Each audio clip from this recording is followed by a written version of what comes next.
Hello everyone, आज का topic हम लोगों का है अर्थशास्त्र क्या है, what is economics.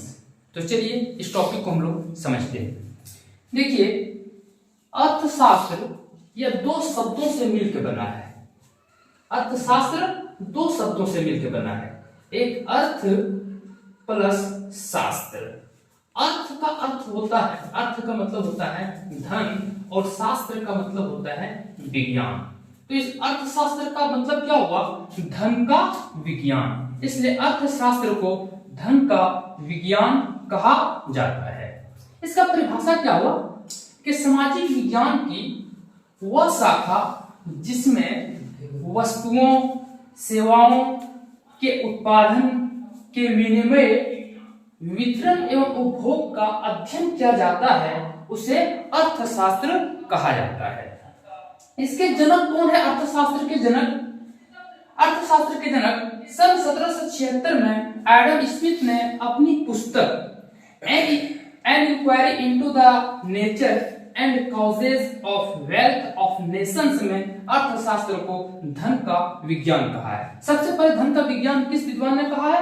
Adam Smith ने 1776 में उसका जो बुक पब्लिश हुआ, an inquiry into the nature and causes of wealth of nations में अर्थशास्त्र को धन का विज्ञान कहा गया है। इसलिए एडम स्मिथ को अर्थशास्त्र का जनक या अर्थशास्त्र का पिता कहा जाता है। देखिए, अर्थशास्त्र को दो भागों में बांटा गया है। इकोनॉमिक्स को टू पार्ट्स में डिवाइड किया गया है। एक है व्यष्टि अर्थशास्त्र, एक है समष्टि अर्थशास्त्र।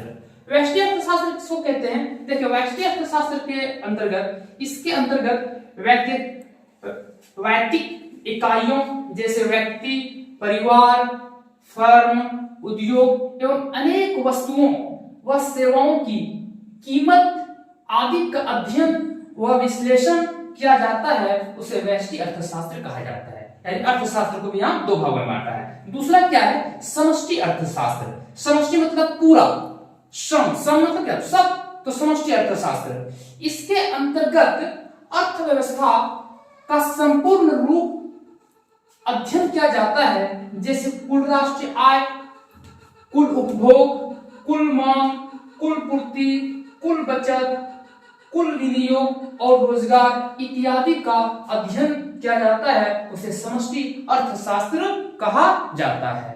तो ये हम लोग का टॉपिक था, व्हाट इज इकोनॉमिक्स। अब इसके बाद हम लोग एक एक करके पढ़ेंगे व्यष्टि अर्थशास्त्र क्या है और समष्टि अर्थशास्त्र क्या है।